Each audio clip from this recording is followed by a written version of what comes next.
किसान भाइयों, क्या आपने कभी सोचा है कि एक ही गांव में एक जैसी फसल, एक जैसी मिट्टी और एक जैसा ही हवामान होने के बावजूद भी एक किसान ऐसा होता है कि जिसका उसकी जो फसल है वो लहलहाती है, बम्पर उत्पादन देती है, तो और एक किसान ऐसा है कि जिसकी फसल बिल्कुल कमजोर रह जाती है। तो इसका कारण क्या सिर्फ रासायनिक खाद और महंगी दवाइयाँ ही है? तो बिल्कुल नहीं। हमारे प्राचीन ऋषि मुनियों ने हजारों साल पहले बताया था कि ये पूरी जो सृष्टि है उसकी जो रचना है वो 5 तत्वों से हुई है और हमारी जो खेती है वो भी इन 5 तत्वों पर ही निर्भर है। अगर किसान ये 5 तत्वों को सही तरीके से समझ ले तो वो कम खर्च में अच्छी और टिकाऊ खेती कर सकता है और ज्यादा उत्पादन ले सकता है। तो आइए जानते हैं खेती में ये 5 तत्वों का जो विज्ञान है उसे समझते हैं। तो किसान भाइयों, सबसे पहला जो तत्व है वो तत्व है पृथ्वी। पृथ्वी तत्व सबसे पहला कौन सा तत्व है? पृथ्वी तत्व है। किसान भाइयों, मिट्टी वो सिर्फ धूल नहीं है, वो हमारी फसल की माँ है। बीज यहीं पर ही अंकुरित होता है, जड़ें यहाँ से ही पोषण लेती और पूरी फसल का जो जीवन चक्र है वो इसी पृथ्वी मतलब मिट्टी पर ही निर्भर रहता है। मिट्टी स्वस्थ तो फसल स्वस्थ। मिट्टी किसान भाइयों, मिट्टी स्वस्थ तो फसल स्वस्थ। मिट्टी स्वस्थ तो फसल स्वस्थ। लेकिन आज लगातार रासायनिक खादों का बहुत ज्यादा उपयोग, फसल रोटेशन, क्रॉप रोटेशन न करना और जैविक खादों की कमी आज हमारी मिट्टी को कमजोर कर रही है। इसलिए चाहे कितनी भी महंगी दवाई ये इस्तेमाल कर ले, चाहे कितनी भी महंगी खाद डाल दे, लेकिन हमारी फसल है वो ज्यादा उत्पादन दे ही नहीं सकती। इसीलिए दोस्तों, समय समय पर अपनी मिट्टी की जांच करवाए, गोबर की खाद डालें, कंपोस्ट का इस्तेमाल करें, वर्मी कंपोस्ट और ग्रीन मैन्यूर का इस्तेमाल करें। मिट्टी के अंदर जैविक कार्बन बढ़े, इस तरह का इस्तेमाल करके हम जैविक कार्बन, जो हमारा ऑर्गेनिक कार्बन है, उसको बढ़ाने का प्रयत्न करें। इतना याद रखिए कि हमारी जो पृथ्वी है, हमारी भूमि है, हमारी जमीन है, जो जमीन की मिट्टी है, उसको सिर्फ खाद नहीं चाहिए, उसको एक जीवन चाहिए। किसान भाइयों, अब समझता है जो दूसरा तत्व है वो कौन सा है? तो दूसरा तत्व है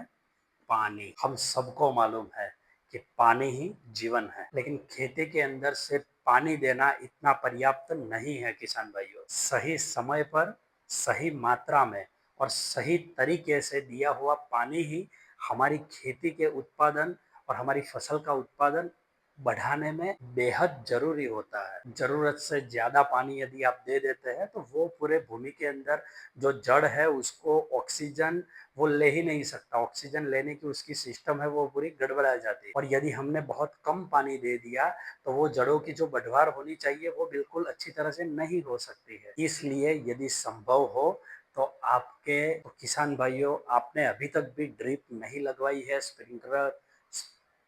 स्प्रिंकलर नहीं लगवाया है, तो कृपया करके वो लगवा दीजिए, ताकि एक एक बूंद पानी का हम अच्छी तरह से इस्तेमाल कर सके। बारिश का जो पानी होता है उसका रेन हार्वेस्टिंग करें।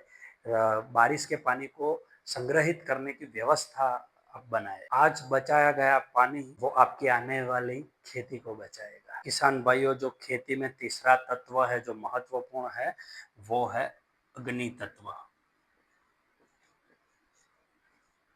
अग्नि तत्व, अग्नि तत्व मतलब, अग्नि मतलब ये कोई आग नहीं, लेकिन सूर्य प्रकाश और तापमान। सबको मालूम है कि बिना सूर्य की रोशनी के जो हमारी फसल है वो अपना खाना बना ही नहीं सकती है, और यदि उसका खाना नहीं बनेगा तो उसका अच्छी तरह से डेवलपमेंट नहीं होगा। जो ये प्रक्रिया है उसको प्रकाश संश्लेषण कहा जाता है। इसीलिए किसान भाइयों, इसका जो अग्नि तत्व है उसको अच्छी तरह से हमें डेवलप करना है, तो उसके लिए जो सूर्य प्रकाश और उसका तापमान वो अच्छी तरह से बैलेंस में रहे, उसके लिए हमें काम करना होगा।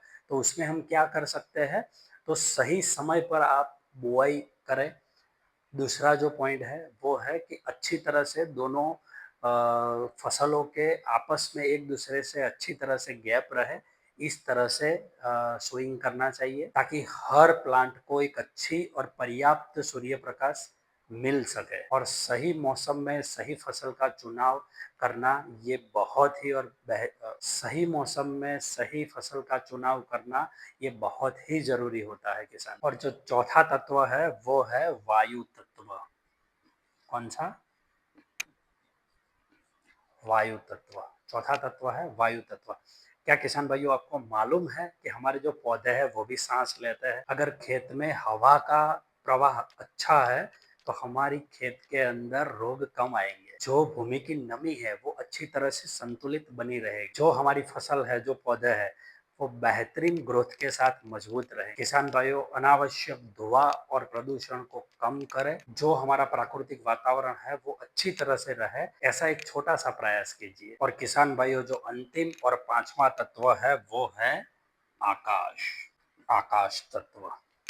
किसान भाइयों, सिर्फ ऊपर दिखाई देने वाला नीले रंग वाला बादलों वाला वो आकाश नहीं, यह आकाश तत्व जो है उसमें मौसम, बादल, बारिश और जलवायु का आधार है। दोस्तों, आज मौसम बहुत तेजी से बदल रहा है, इसीलिए हर वक्त अपडेट रहें, हर वक्त मौसम की जानकारी लेते रहिए। बारिश के अनुसार ही खेती का आयोजन करें। जल भराव और सूखे, ये दोनों परिस्थितियां यदि आ जाती है तो वो दोनों परिस्थिति के लिए आप तैयार रहे। जो किसान मौसम को समझता है ना, वो कम से कम नुकसान करता है। किसान भाइयों, अब सोचिए, अगर हमारी जो मिट्टी है वो उपजाऊ होगी, यदि हमारा जो पानी है वो बिल्कुल संतुलित होगा, और जो धूप है वो पर्याप्त मात्रा में हमारी फसल को मिलती रहेगी, यदि हमारी जो हवा है वो शुद्ध होगी और मौसम के अनुसार हम खेती करेंगे, तो क्या खेती में हमें उत्पादन नहीं मिलेगा? क्या हमारी फसल अच्छी नहीं होगी?